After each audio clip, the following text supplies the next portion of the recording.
हाँ जी बेटा, आप करते पे see chapter number 7 causes of sports injuries. ਇਹਦੇ ਵਿੱਚ ਬੇਟਾ ਆਪਾਂ पॉइंट नंबर 13 ਤੇ ਆ एक्सट्रीम कोल्ड और हीट, पेज नंबर 250।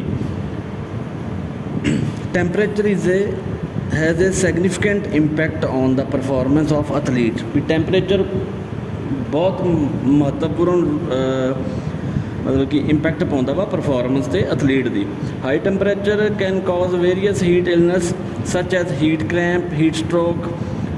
कहते जी हाई टैंपरेचर नाल कई तरह के कॉज आ सकते हैं। हीट इलनेस दे नाल हीट क्रैंप आ जाता, हीट स्ट्रोक हो जाता वा। उस तो बाद सैकेंड हीट स्ट्रोक भी आ जाता ते हीट क्रैंप भी आ जाते हैं बंदे दे, क्योंकि डिहाइड्रेशन होने नाल ये हो जाता वा। उस तो बाद while a very low temperature may be lead hypothermia. अगर टैंपरेचर बहुत ज़्यादा थले डिग पिया, बहुत ज़्यादा ठंड हो गया, वो नाल की होंदा हाइपोथैमिया होने का डर होंदा वा। नैक्सट बेटा आ गया जी training cause. Wrong method of training, poor coaching. If the coach is demonstrating poor coaching, then the athlete he is coaching would be at a high risk of injury। अगर कहते जी जिहड़ा कोच आ ਉਹ poor coaching ਕਰਦਾ ਵਾ athlete ਦੀ, ਤਾਂ ਉਹ high risk 'ਤੇ ਹੁੰਦਾ ਇੰਜਰੀ ਦੇ। ਦ ਕੋਚ ਮਸਟ ਡੈਮੋਸਟ੍ਰੇਟ ਦ ਕਰੈਕਟ ਟੈਕਨੀਕ। ਅਗਰ ਕੋਚ ਇਨਕਰੈਕਟ ਟੈਕਨੀਕਸ ਦੱਸ ਰਿਹਾ ਵਾ ਤਾਂ ਉਹਦੇ ਨਾਲ ਕੀ ਹੁੰਦਾ ਵਾ, ਖਤਰੇ 'ਚ ਪੈ ਸਕਦਾ ਵਾ ਪਲੇਅਰ।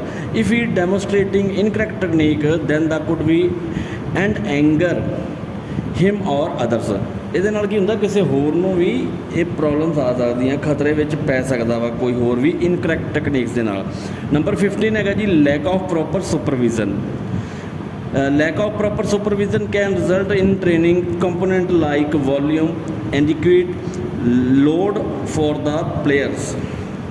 ਕਹਿੰਦੇ ਲੈਕ ਆਫ ਪ੍ਰੋਪਰ ਸੁਪਰਵਿਜ਼ਨ ਦੀ ਘਾਟ ਨਾਲ ਰਿਜ਼ਲਟ ਵਜੋਂ ਟ੍ਰੇਨਿੰਗ ਦੇ ਕੰਪੋਨੈਂਟ ਐਂਡ ਪਲੇਅਰ ਲਈ ਲੋੜੀਂਦਾ ਲੋਡ ਨਹੀਂ ਕਰ ਸਕਦੀ। The trainer must be possess knowledge of the peak load of the each athlete in order to prevent injuries. Injuries ਨੂੰ ਰੋਕਣ ਲਈ ਟ੍ਰੇਨਰ ਨੂੰ ਹਰੇਕ ਐਥਲੀਟ ਦੇ ਪੀਕ ਲੋਡ ਦੀ ਨੌਲੇਜ ਹੋਣੀ ਚਾਹੀਦੀ ਹੈ। Variables such as frequency, time, training intensity, effort, repetition, fatigue, technical analysis etc। ਇਹਦੇ ਵਿੱਚ ਕੀ ਹੁੰਦਾ, ਫ੍ਰੀਕੁਐਂਸੀ ਚੈੱਕ ਕਰਨ ਪਤਾ ਹੋਣਾ ਚਾਹੀਦਾ, ਟਾਈਮ ਦਾ, ਟ੍ਰੇਨਿੰਗ ਦਾ, intensity, effort, repetitions, fatigue, technical analyze, ਇਹ ਸਾਰਾ ਕੁਛ ਉਹਦੇ ਬਾਰੇ ਨੌਲੇਜ ਹੋਣੀ ਚਾਹੀਦੀ ਹੈ। Must be taken into consideration.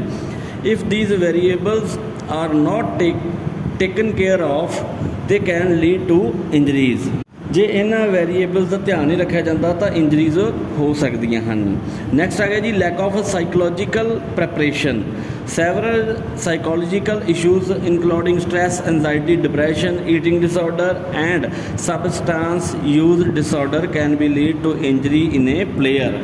ਇਹਦੇ ਵਿੱਚ ਬੇਟਾ stress, anxiety, depression, eating disorder and substance use disorder ਸਮੇਤ ਕਈ physical issues, psychological issues player ਵਿੱਚ ਇੰਜਰੀਜ਼ ਲਿਆ ਸਕਦੇ ਹਨ।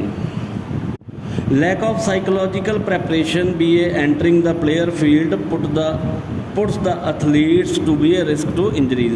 ਇਹਨਾਂ ਚੀਜ਼ਾਂ ਦੀ ਜੇ ਅਗਰ ਸਾਈਕੋਲੋਜੀਕਲ ਪ੍ਰੈਪਰੇਸ਼ਨ ਦੀ ਲੈਕ ਆ ਤਾਂ ਜਦੋਂ ਪਲੇ ਫੀਲਡ ਦੇ ਵਿੱਚ ਐਂਟਰ ਹੁੰਦਾ ਤਾਂ ਉਹਨੂੰ ਰਿਸਕ ਹੁੰਦਾ ਵਾ ਇੰਜਰੀਜ਼ ਦਾ। ਨੈਕਸਟ ਆ ਗਿਆ ਜੀ ਇੰਪਰੋਪਰ ਇਕੁਇਪਮੈਂਟਸ। ਅਗਰ ਇਕੁਇਪਮੈਂਟਸ ਆਪਣੇ ਪ੍ਰੋਪਰ ਨਹੀਂ ਹੈਗੇ ਤਾਂ improper or heavy equipment can be cause a lower back or arm pain। improper ਤੇ heavy equipment ਦੇ cause ਕਰਕੇ lower back ਅਤੇ arm pain ਹੋ ਸਕਦੀ ਹੈ। third fitting helmet and shoes may be cause injuries। ਜਿਹੜੇ ਥਰਡ ਕਲਾਸ ਜਿਹੜੇ fitting ਦੇ ਹੈਲਮਟ ਹੁੰਦੇ ਜਾਂ ਸ਼ੂਜ਼ ਹੁੰਦੇ ਆ, ਉਹਨਾਂ ਨਾਲ ਇੰਜਰੀਜ਼ ਆ ਸਕਦੀ ਆ। equipment should be always be checked before the participating in a sport। Participation sports ਵਿੱਚ ਪਾਰਟੀਸਪੇਸ਼ਨ ਤੋਂ ਪਹਿਲਾਂ ਇਕਵਿਪਮੈਂਟ ਨੂੰ ਚੰਗੀ ਤਰ੍ਹਾਂ ਜਾਂਚ ਕਰ ਲੈਣਾ ਚਾਹੀਦਾ, ਚੈੱਕ ਕਰ ਲੈਣਾ ਚਾਹੀਦਾ ਹੈ। ਨੈਕਸਟ 18 ਪੁਆਇੰਟ ਆ ਗਿਆ ਜੀ incorrect techniques.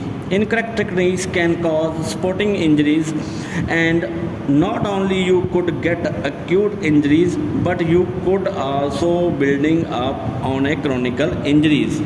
Incorrect technique sporting injury ਦੇ ਰਿਸਕ ਦਾ ਕਾਰਨ ਬਣ ਸਕਦੀਆਂ ਹਨ ਅਤੇ ਨਾ ਸਿਰਫ ਤੁਹਾਨੂੰ ਗੰਭੀਰ ਇੰਜਰੀਜ਼ ਹੋ ਸਕਦੀ ਹੈ ਬਲਕਿ ਕ੍ਰੋਨਿਕਲ ਇੰਜਰੀਜ਼ ਵੀ ਬਿਲਡਅਪ ਹੋ ਸਕਦੀ ਹੈ।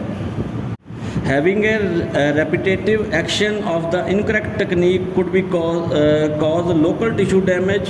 अगर तुसी इनकरैक्ट टैक्नीक ਨੂੰ ਵਾਰ-ਵਾਰ ਕਰਦੇ ਹੋ, ਰੈਪੀਟੇਟਿਵ ਐਕਸ਼ਨ ਕਰਦੇ ਹੋ ਵਾਰ-ਵਾਰ, ਤਾਂ ਤੁਹਾਡੇ ਟਿਸ਼ੂ ਲੋਕਲ ਟਿਸ਼ੂ ਡੈਮੇਜ ਹੋ ਸਕਦੇ ਨੇ which could be severe injuries when the injuries has fully developed into the worst state for the individual। ਜੋ ਕਿ ਇੱਕ ਗੰਭੀਰ ਇੰਜਰੀਜ਼ ਹੋ ਸਕਦੀ ਹੈ ਜਦੋਂ ਇੰਜਰੀ ਪੂਰੀ ਤਰ੍ਹਾਂ ਇੰਡੀਵਿਜੂਅਲ ਲਈ ਆਪਣੀ ਵਰਸ ਸਟੇਟ ਵਿੱਚ ਡਿਵੈਲਪ ਹੋ ਜਾਂਦੀ ਹੈ। ਨੈਕਸਟ ਆ ਗਿਆ ਬੇਟਾ ਜੀ fatigue. Tired muscle are common cause of muscle pull. ਜਿਹੜੇ ਥੱਕੇ ਹੋਏ ਮਸਲ ਆ ਉਹ ਕਾਮਨ ਕਾਜ਼ ਆ ਮਸਲ ਪੁੱਲ ਹੋਣ ਦਾ। Resting between activity in essential to prevent muscle pulls. ਮਤਲਬ ਈਵੈਂਟ ਦੇ ਵਿੱਚ ਐਕਟੀਵਿਟੀ ਦੇ ਵਿੱਚ ਰੈਸਟਿੰਗ ਪੀਰੀਅਡ ਹੋਣਾ ਚਾਹੀਦਾ ਵਾ ਜਿਹਦੇ ਨਾਲ ਮਸਲ ਪੁੱਲ ਤੋਂ ਬਚਿਆ ਜਾ ਸਕਦਾ ਵਾ। Overuse or repetitive movements is also one of the cause of sports injury. ਵੀ ਵਾਰ-ਵਾਰ ਇੱਕੋ ਚੀਜ਼ ਨੂੰ ਕਰੀ ਜਾਣਾ ਜਾਂ ਓਵਰਯੂਜ਼ ਕਰਨਾ ਕਿਸੇ ਚੀਜ਼ ਨੂੰ, ਵੀ ਜ਼ਿਆਦਾ ਕਰਨਾ, ਇੱਕ ਜਿੰਨੀ ਜ਼ਰੂਰਤ ਉਸ ਤੋਂ ਜ਼ਿਆਦਾ ਕਰਨਾ, ਉਹਦੇ ਨਾਲ ਆਪਣੀ ਸਪੋਰਟਸ ਇੰਜਰੀ ਹੋ ਸਕਦੀ ਹੈ। Runner, swimmer and tennis player are particularly susceptible to overuse injuries including tennis elbow, tendinitis, shin splint and shoulder impingement। ਕਹਿੰਦਾ ਜੀ runner, swimmer and tennis player ਵਿਸ਼ੇਸ਼ ਤੌਰ 'ਤੇ tennis elbow, tendinitis, shin splints and shoulder impingement ਦੇ risk ਦੀ ਵੀ ਜ਼ਿਆਦਾ ਵਰਤੋਂ ਕਰਨ ਨਾਲ ਸੰਵੇਦਨਸ਼ੀਲ ਹੁੰਦਾ ਹੈ। ਨੈਕਸਟ ਆ ਗਿਆ ਜੀ sports stops and twist. Sports that incorporative quick stopping and twisting motion. ਉਹ ਸਪੋਰਟ ਜਿਹੜੀ ਤੇਜ਼ੀ ਨਾਲ ਰੁਕਣ ਅਤੇ ਟਵਿਸਟ ਕਰਨ ਵਾਲੀਆਂ ਮੋਸ਼ਨ ਨੂੰ ਸ਼ਾਮਿਲ ਹੁੰਦੀ ਹੈ। ਇਨਕਲੂਡਿੰਗ ਬਾਸਕਟਬਾਲ, ਜਿਮਨਾਸਟਿਕ, ਸੌਕਰ, ਜਿਹਦੇ ਵਿੱਚ ਸ਼ਾਮਲ ਆ ਬਾਸਕਟਬਾਲ, ਜਿਮਨਾਸਟਿਕ ਅਤੇ ਸੌਕਰ, ਫੁੱਟਬਾਲ ਜਿਹਨੂੰ ਕਹਿੰਦੇ ਆ। ਸੀ ਏ ਹਾਈ ਨੰਬਰ ਆਫ ਨੀ ਐਂਡ ਐਂਕਲ ਇੰਜਰੀਜ਼। ਇਹਦੇ ਵਿੱਚ ਵੇਖਿਆ ਗਿਆ ਵਾ ਵੀ ਬਹੁਤ ਜ਼ਿਆਦੀਆਂ ਐਂਕਲ ਅਤੇ ਨੀਜ਼ ਇੰਜਰੀਜ਼ ਹੁੰਦੀਆਂ ਨੇ। Ankle sprain occur when an athlete roll his foot and stretch the surrounding ligament. Ankle sprain ਉਦੋਂ ਵਾਪਰਦੀਆਂ ਹਨ ਜਦੋਂ ਐਥਲੀਟ ਹਾਇਰ ਨੰਬਰ 'ਤੇ ਆਪਣਾ ਫੁੱਟ ਨੂੰ ਟਵਿਸਟ ਕਰਦਾ ਹੈ ਅਤੇ ਆਸ-ਪਾਸ ਦੀਆਂ ਜਿਹੜੀਆਂ ਫੁੱਟ ਸਟ੍ਰੈਚਸ ਐਂਡ ਸਰਾਊਂਡਿੰਗ ਲਿਗਾਮੈਂਟਸ 'ਤੇ ਪਾਬੰਦੀ ਨੂੰ ਫੈਲਾਉਂਦੀਆਂ ਹਨ। ਨੈਕਸਟ ਆ ਗਿਆ ਜੀ unilateral movements. Lower back pain is common is some golfer and tennis player. ਕਹਿੰਦੇ ਜੀ ਲੋਅਰ ਬੈਕ ਪੇਨ ਬਹੁਤ ਕਾਮਨ ਆ ਗੋਲਫਰ ਅਤੇ ਟੈਨਿਸ ਪਲੇਅਰ ਦੇ ਵਿੱਚ। Among other because the activities required certain movement by only one side of the body. ਇਹਦੇ ਵਿੱਚ ਕੀ ਹੁੰਦਾ ਵਾ, ਜਿੰਨੀਆਂ ਵੀ ਐਕਟੀਵਿਟੀਜ਼ ਹੁੰਦੀਆਂ ਨੇ, ਜਿੰਨੀਆਂ ਵੀ ਮੂਵਮੈਂਟਸ ਹੁੰਦੀਆਂ ਨੇ, ਉਹ ਇੱਕ ਸਾਈਡ 'ਤੇ ਬੋਡੀ ਦੀਆਂ ਹੁੰਦੀਆਂ ਨੇ। Without doing equal work on the other, ਵੀ ਦੂਜੇ ਪਾਸੇ ਵੀ ਓਨਾ ਹੀ ਵਰਕ ਨਹੀਂ ਹੁੰਦਾ। This can result in weaker muscle on the less active side. ਵੀ ਇੱਕ ਜਿਹੜੀ ਐਕਟਿਵ ਸਾਈਡ ਆ ਉਸ ਤੋਂ ਦੂਸਰੀ ਸਾਈਡ ਜਿਹੜੀ ਆ ਉਹ ਵੀਕਰ ਮਸਲ ਹੋ ਜਾਂਦੇ, ਵੀਕ ਹੋ ਜਾਂਦੇ muscle. The most common cause of ਹੈ ਲੋਅਰ ਬੈਕ ਪੇਨ। ਇਹਦਾ ਜਿਹੜਾ ਮੋਸਟ ਕਾਮਨ ਜਿਹੜਾ ਕਾਜ਼ ਆ ਉਹ ਲੋਅਰ ਬੈਕ ਪੇਨ ਹੁੰਦੀ ਆ। ਨੈਕਸਟ ਆ ਗਿਆ ਜੀ ਪ੍ਰੀਵੈਂਸ਼ਨਸ ਆਫ ਸਪੋਰਟਸ ਇੰਜਰੀ।